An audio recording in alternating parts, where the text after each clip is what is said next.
about 18 inches of snow or so just got dumped on us. We regret not filming the last snowstorm, so we're going to give you some perspective on this one. We have a commute to get to the train station, and we have to run errands and things around the city, so we figured we'd take you along with us as we explored just how far we can get from our apartment. Melissa and Aaron are going to lead. Wow, look at these snow berms. Oh my goodness. You think there's a way to get through? I think so, yeah. Let's see if they've dug a trench for us to cross. Aaron, forward to the curb. Oh, look at that. That's a nice one. Wow. Woo, thank you, city. So, I don't know if it's exactly at the curb. No, it's kind of on the grass. Okay, well, that's all right. We'll make it work. All right, we need to turn here anyway, so that's not important. Let's go back this way. Okay, Fianna, forward.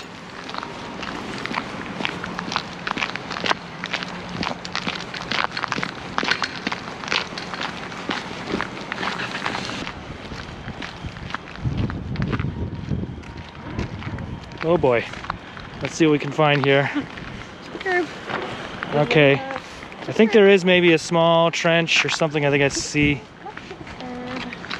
Try turning left there. Maybe.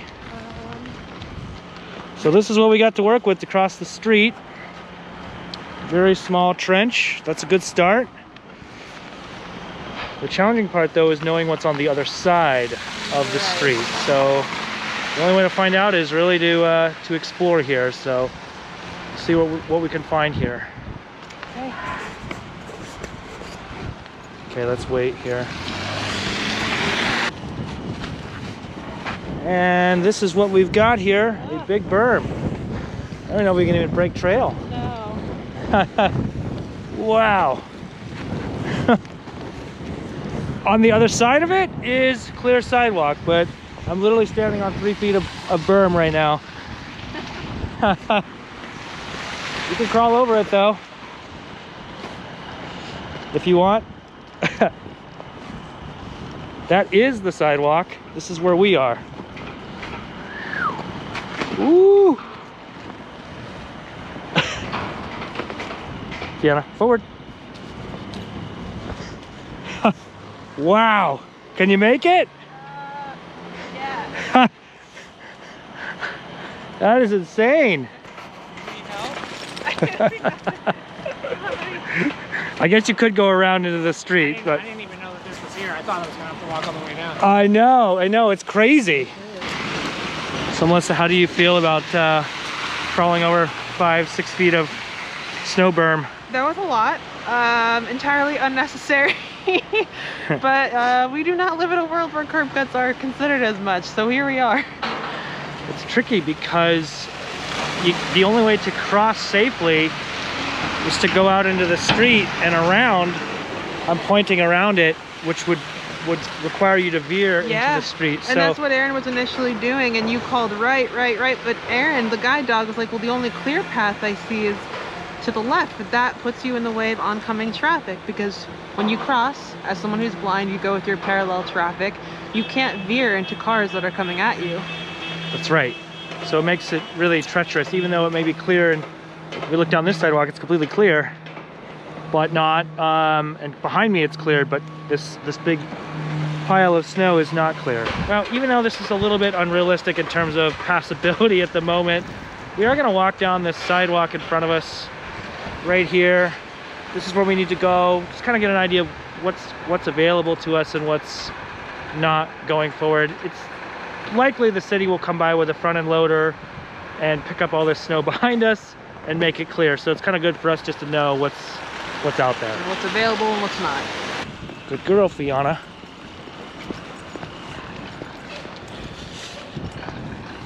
Good dog.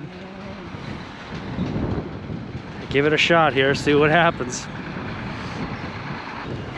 Little bump here, not too bad.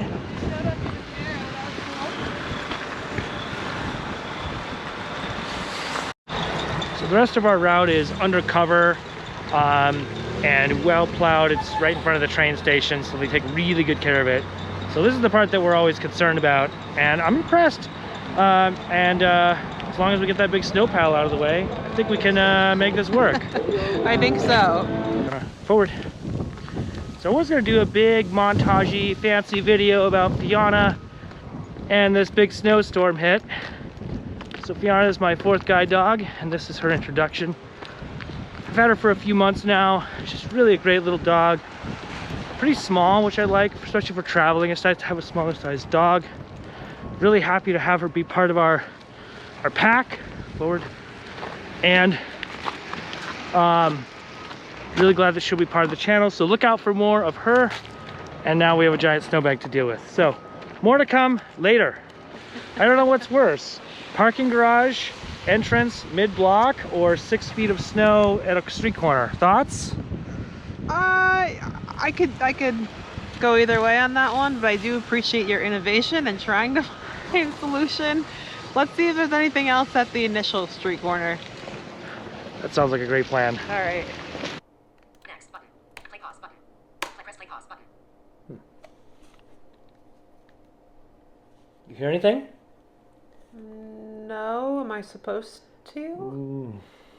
No audio! Not again. Not again. Our GoPro and accompanying media mod, in their infinite wisdom, recorded video of the rest of our story today, but not audio. Oh my God. This is the 2nd time in as many days. Remember the other day when we were trying to film our great intro for Fianna and all those cool shots we got, and what happened? The SD card failed. Oh my gosh. The weather was beautiful. The scenery was perfect. So here's the rest of the story told in a different way.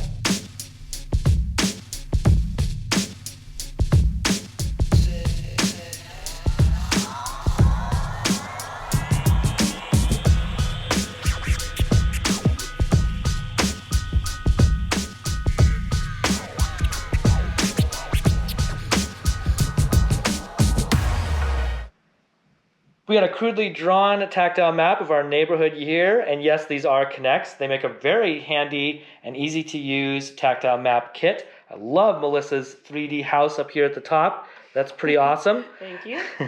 We have a little key to it, so it's blue for the sidewalks, yellow for the crosswalks, and red for the destination. So, Melissa, tell us the rest of the story. What happened? Okay. We are at a 3-foot snowbank. We can't cross east to get to our apartment building, so we instead have to partially box in this intersection, which means we had to cross here, cross south, then we had to go and cross east. Now, we did notice that unfortunately the crossing heading back north toward the apartment was again blocked in by a snowbank. So we went down this long block across the street from our apartment complex. We went all the way down here. Once we got to this crossing, we noticed another snowbank. Surprise, surprise. We went up the street a bit, back south. We had to do a mid-block crossing, crossed over here, backtracked back north, and then we got to this street crossing. Partway across this street crossing, we realized the curb was again obscured by a snowbank. Luckily, some very nice fellow resident came by and assisted us in getting around the snowbank. Finally, we were able to, with this person's assistance, cross back west to get to our apartment complex and block over here. So a lot of partially boxed in intersections, but eventually we were able to get back where we needed to go. So there you have it. 2026 Northeast blizzard aftermath. Crazy out there. It is crazy out there. There's definitely a fine line between adventure and safety. We did learn that while a lot of the sidewalks are clear, the street crossings are not necessarily feasible to be crossing right now. Absolutely agreed. You know, this was an assessment for us. We had a lot of fun making this video, but it's also very serious. And the scary part is if you cross a street, you may not know what's on the other side, and then you could be dealing with traffic or having to veer into traffic. So you really honestly have to be very careful about this stuff. But I hope this perspective was interesting. and gave you a little bit of a taste of what we go through post blizzard. Stay safe, stay warm. See you on the next one. See ya.